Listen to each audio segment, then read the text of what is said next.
Assalamualaikum warahmatullahi wabarakatuh. Materi kita kali ini tentang organisasi kehidupan. Kompetensi dasarnya mengidentifikasi sistem organisasi kehidupan mulai dari tingkat sel sampai organisme dan komposisi utama penyusun sel. Organisasi kehidupan kita mulai dari makhluk hidup, contohnya manusia. Makhluk hidup merupakan kumpulan dari sistem organ seperti sistem pernapasan, sistem pencernaan, dan lain-lain. Sistem organ merupakan kumpulan dari organ seperti jantung, paru-paru. Kalau pada tumbuhan, akar, batang, dan daun. Organ merupakan kumpulan dari jaringan seperti jaringan epitel. Kalau pada tumbuhan, xilem, floem, dan epidermis. Jaringan merupakan kumpulan dari sel. Sel adalah unit terkecil dari makhluk hidup. Untuk melihatnya dibantu dengan mikroskop. Penemu pertamanya adalah Robert Hooke pada tahun 1665. Bentuknya seperti kotak sarang lebah atau penjara, karena itu disebut dengan sel. Yang sebelah kiri sel tumbuhan, yang sebelah kanan sel hewan.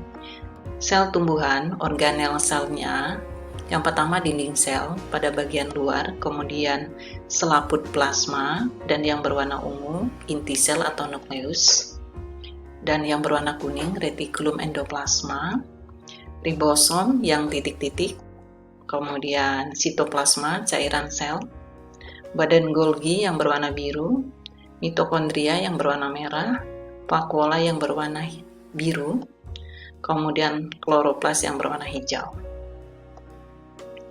Jaringan merupakan kumpulan sel yang memiliki bentuk dan fungsi yang sama. Ini jaringan pada hewan dan ini jaringan pada tumbuhan.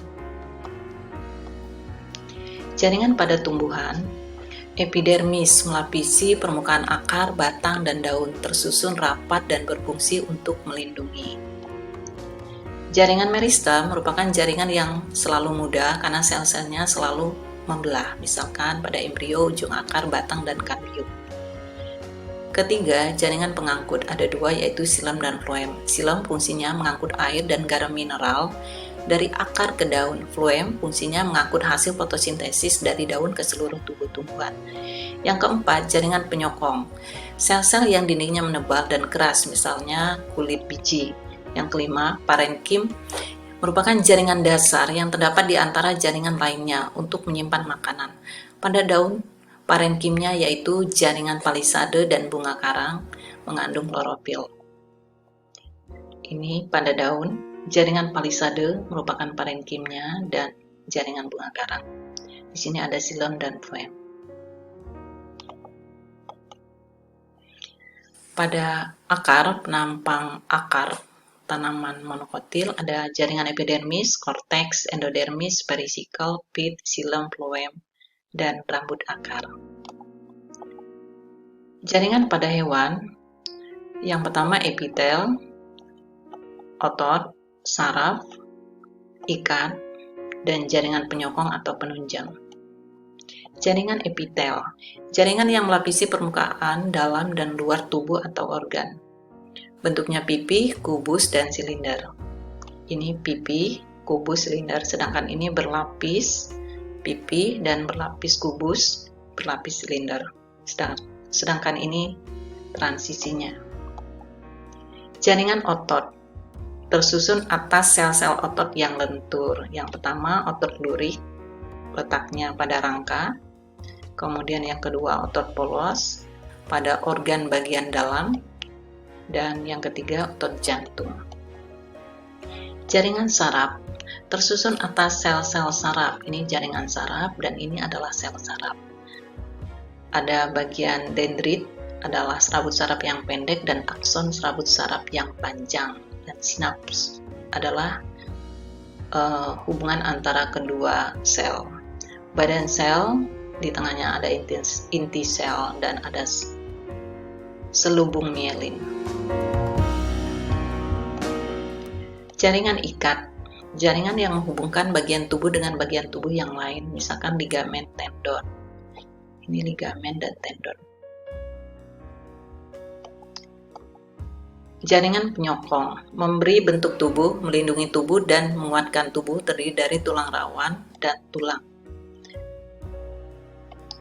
Ini tulang rawan dan ini tulang keras. Organ merupakan kumpulan dari beberapa jaringan untuk melaksanakan fungsi tertentu. Organ pada tumbuhan, akar, batang, daun, bunga, dan buah. Organ pada hewan dan manusia, contohnya jantung, paru-paru, usus, otak, dan lain-lain.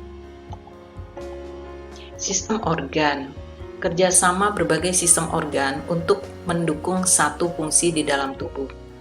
Contohnya, sistem pernapasan atau respirasi, sistem pencernaan atau digestif, kemudian sistem peredaran darah atau transportasi.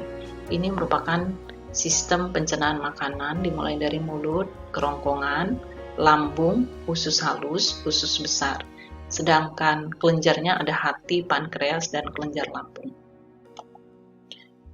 Sistem peredaran darah terdiri dari jantung dan pembuluh darah. Pembuluh darah ada yang besar, ada yang kecil.